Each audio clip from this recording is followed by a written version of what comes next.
back to the board with a little bit of unpaid advertising here. Maybe maybe they'll see me and give me money. Anyways, last time I was at the coaches board here, I mentioned how I believe during the breakout players should round the ice like so, or actually more like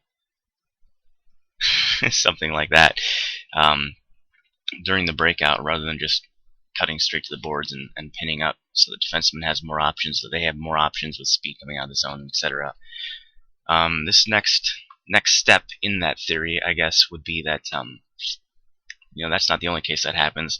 The neutral zone regroup. Say someone dumps the puck out of the offensive zone or something, and all the players are clearing the zone. The wingers, I often see wingers just back checking along the boards over here and getting into position like that, or even they have a good position at the center of the ice, back check to the center of the ice, and then instead of curling, they just fly straight to the boards and pin up. Rather, I'd like to see kind of the same situation as in the breakout, where back checking along the dots, maybe a little bit inside, and a little bit of a curl there so they can get with speed and everything.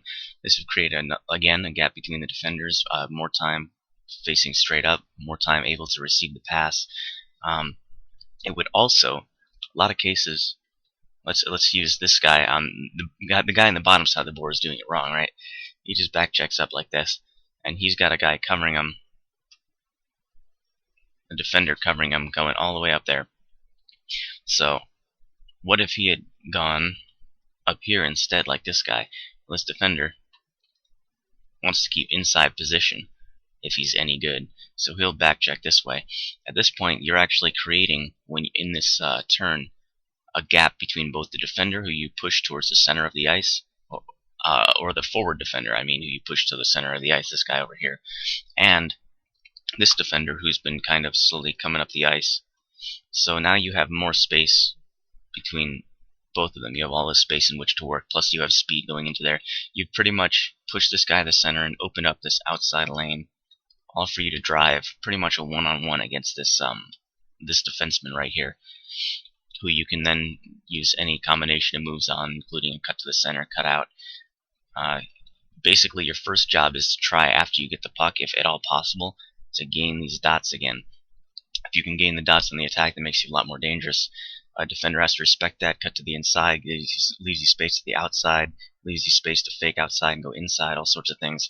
So basically, the winger's job on the regroups, most of the time the centerman does a pretty good job just kind of following the puck around and being an option. So actually, if the centerman is up there and you get the puck, and you're both on the curl like so, then that actually makes a 2-on-1 against this defenseman if you play it right.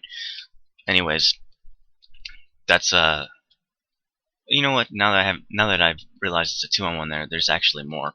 The defenseman is going to try and play on the inside, but one thing you can do with a 2-on-1 is, say you have two defensive partners here, and generally they're going to be pretty close together, trying to set that gap to actually this guy will probably be there, trying to set that gap in an effective way to contain this 2-on-2 attack. It's 2-on-2 right now.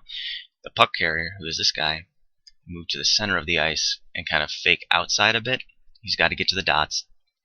Then he can maybe hope to pull this defender out, force him into a bad situation, a bad, lose-lose situation. Either he comes out and opens up this passing lane from his defensive partner, or he just stays there and leaves you the wide side of the ice, which again extends the 2-on-1, creates more opportunities.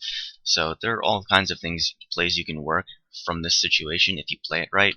Whereas if you've played on the wing again, you probably experienced, just coming up here on the boards, and you don't really feel like you're doing much, because at some point you get to the point where you're just kind of gliding back through here.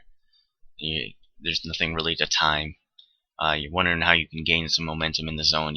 Don't really feel like you're being an outlet, but at the same time, you're not sure what to do, and that's because at this point, if you've come up this way, you've already put yourself in a bad situation. If you'd come out and back-checked successfully here, that was the problem. You're back-checking the wrong direction.